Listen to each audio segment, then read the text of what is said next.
The Ringling Museum is a Suncoast treasure, and Katazan, the mansion that was John and Mabel Ringling's home, is the most popular part for the hundreds of thousands of people who tour Ringling every year. Ron McCarty is called the Keeper of Katazan. He has been at Ringling Museum longer than anybody else, and after 38 years, he is retiring come August. We are so honored that you would drop by and see us, Ron. Thank you. You've been there a long time. Yes, I've seen it all. You've seen a lot. Now, of course, Katazan is called an American castle, the home of the king and queen of the circus, John and Mabel. But what goes into being the keeper of the castle? Well, actually, I oversaw the restoration, which was a 7-year restoration. So really, that's a major part of what I was doing at the beginning. And actually, from 2002, after we opened, I continue to restore. So ceilings have been restored since we've opened, and exterior walls have been repaired, and basements. So it's an ongoing restoration that never ends. Oh, yes. I never realized that. And you do some very surprising things as keeper of the castle that we might not know about, right? Well, it's definitely interesting dealing with conservators, you know, all these wonderfully trained artisans that have done such specialty work. So regilding of ceilings, all the floors have been redone, the walls are done with a beautiful glazed finish, just like the 20s. So it's definitely a unique position, very different than a curator of paintings.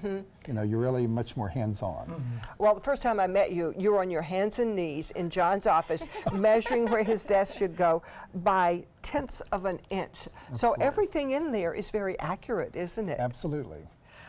Well, when I met you, the old mansion was falling apart. You had quite a job on your hands there. Yeah. Definitely. It had been a rental primarily. The museum used it as a rental for weddings, and you could have it for a weekend, and it was not cared for as it is today. There were several movies made there. I remember those days. Yeah, yes.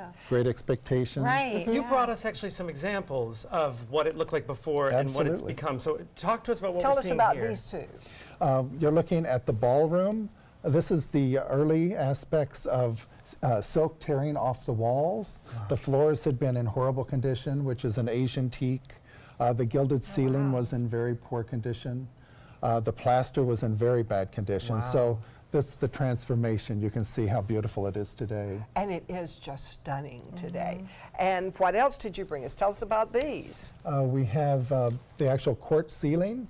So we had a great deal of water damage that came through the glass above. So there's a clear story above, and all of the water would leak through, and it's a gouache finish. So it actually would run when the water would get on the paint. So the conservators sealed that and repaired it with a pastel stick. Oh my! And the outside had a lot of damage So the too. exterior too. I mean, these are. We'll talk first about what it looked like. Talk to us about this look here. Well, the whole back area, the west facade, has this beautiful 13,000 square feet of marble terrace. So the lower dock was completely ripped off from different storms. Jeannie and Charlie just finished it off. So and it's so gorgeous FEMA today. actually gave the money to fix this aspect over 2 years. What are you proudest of, Ron? You've done so many things. You've been overseeing so many things. What are you proudest of with your accomplishments? Well, honestly, I can't believe I was able to restore a house of this caliber and have it open to the public. But the exciting aspect is really bringing the story of John and Mabel back to this community because they were so involved in the community.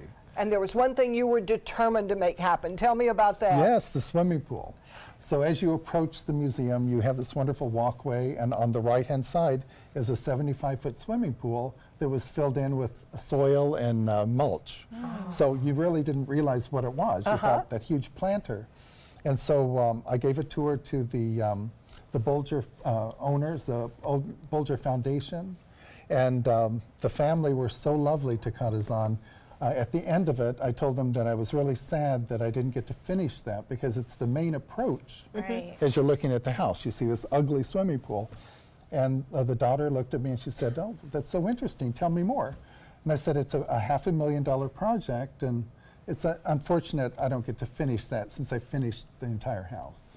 So the next day I got a phone call, and she said, we want to make your dream come true. That's Wow. so cool. So it's being dedicated to her. Oh, that's It will wonderful. be Which in is your lovely. name. Oh my Oh, goodness. what So a you legacy. are Very kind. leaving the swimming pool for us. That's true. Oh, thank That's you right. so much, Ron. The Thank you. Cottazon at the Ringling is one of the real treasures here on the Suncoast. You don't want to miss it. For more information and for taking a tour information on Cottazon, you can go to ringling.org. And coming up next, a preview from the Venice Theater Summer Cabaret.